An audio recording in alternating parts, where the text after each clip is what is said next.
Hey, what's up everybody? My name is Albert and welcome to the third episode of my video editing tutorials, and today we're going to be covering the basics on Final Cut Pro X and getting used to the interface and trying to make everything a lot easier on yourself when you start a new project.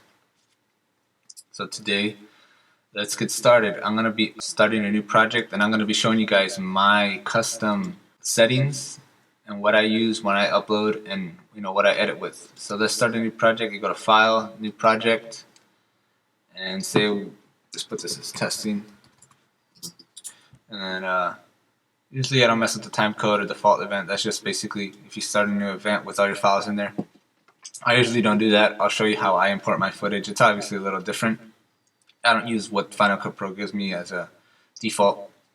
So for at the moment I go to custom. You want to go to custom, and I use 720p because this is the footage I get from the internet. So if you use 1080p, 1080 HD, you click that, or other, make your own custom.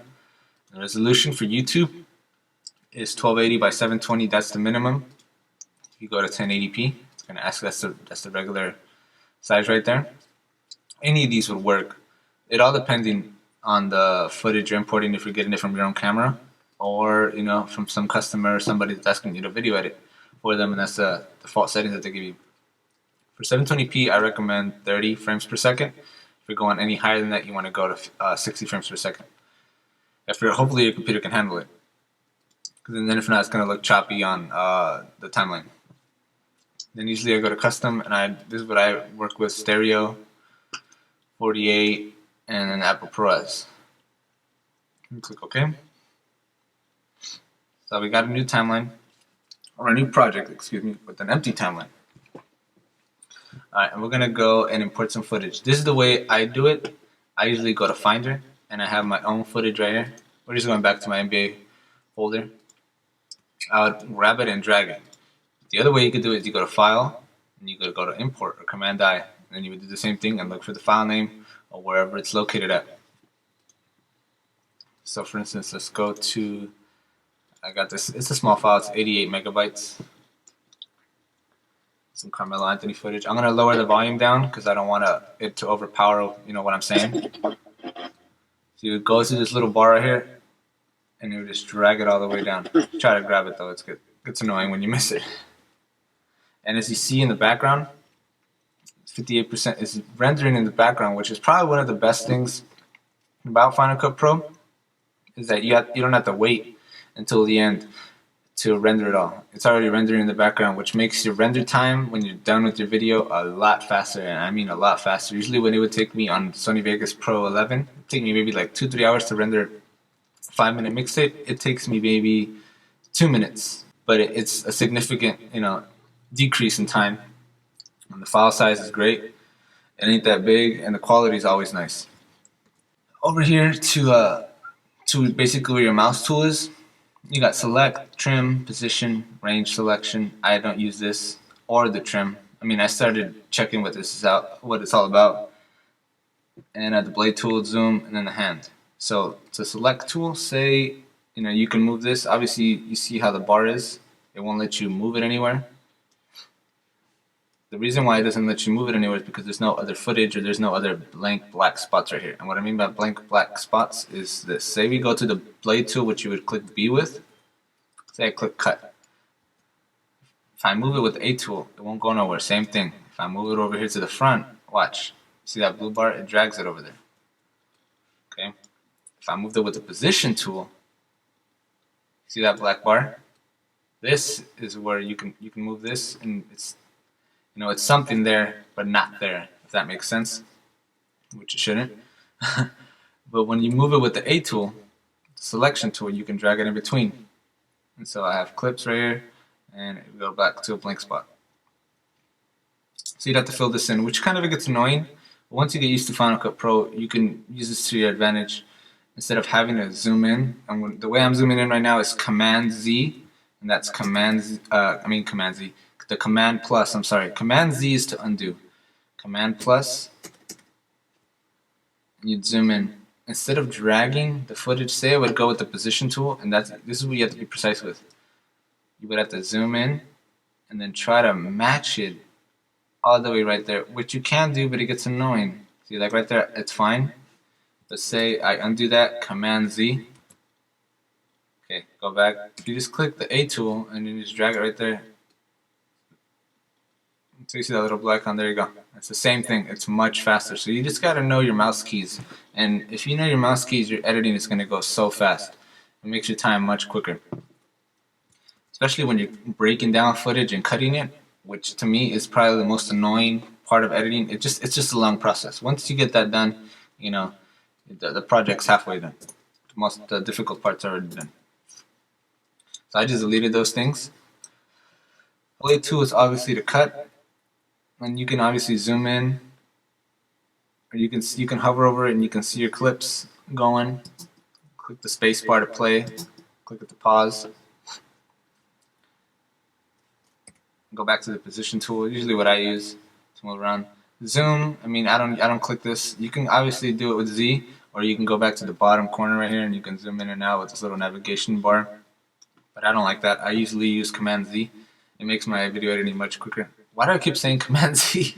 Command plus. I'm gonna have some little icon right there just so you guys can see it. Because if I don't want to give you guys the wrong direction. Command plus to zoom in. Command minus to zoom out. Let's go to the effect browser where all the magic's done. Where all the color correction can be done. There's light effects, different types of blurs, transitions, lighting, a lot of things. You can fix your audio too. I don't really mess with the audio so much. I just make it sound even, maybe bump it a little bit higher and try to take off some of the background noise, which I will make in another tutorial. I'm trying to make these very quick. So look, as you can see, there's so many effects. If you click the clip, make it have a yellow icon over it, then you go over to the effect. You can see the effect, maybe not that. Let's go to some lights so you guys can honestly notice something. You can see there's a glow effect. And that's just the standard. You guys gotta get creative and tweak the settings and make it a little different. Make it to your own advantage. Highlights. I can sit here all day and let you guys see it, but that's something you guys gotta do. That's the fun part, making your own effects. And let's go to the transitions. And this is basically, that goes at the end and the start of the video. And before I even get into the custom ones that are in here, if you guys are just looking for a regular fade, in and out fade,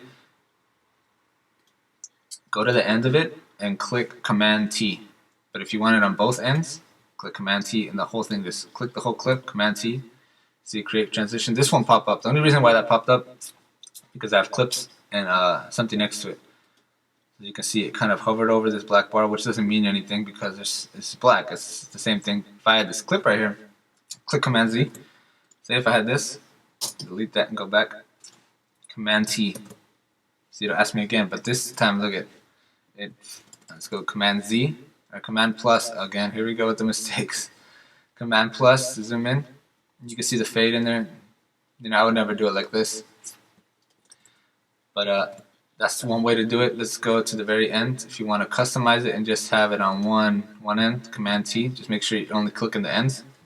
And as you can see, it gives it a nice fade, fading out.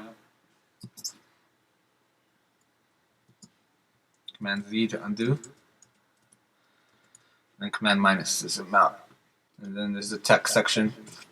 And there's different types of presets for text. You can use some of them already custom made. All this stuff's made in After Effects. I just kind of import it in here. Basic stuff. I usually just use Photoshop and make my own custom ones. Or I just open it in After Effects, which is you get a little more detail. But if you guys are just trying to make a quick video or just have something already preset, these are not that bad. Then there's the generators right here. I don't touch this. I've never used this before. If anybody knows what they're for, I'm pretty sure they're for backgrounds or things like that. Then let me know. Maybe I can use them for some reason. But it seems too cheesy. If you guys like it, cool. But mess with it a little bit. Then there's the music. If you have tracks here, if you have folders, and you can import tracks from here. I usually just have folders on my desktop and then look for it in Finder and then just drag it on here like I just showed you at the start of the video with my footage. Same kind of style.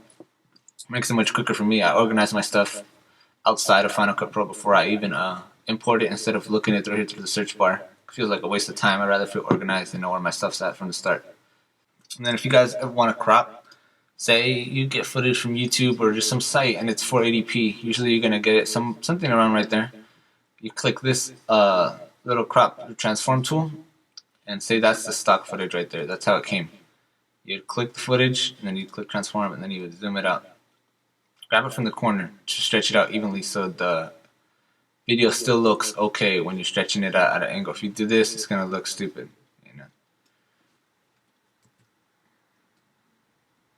You see the difference?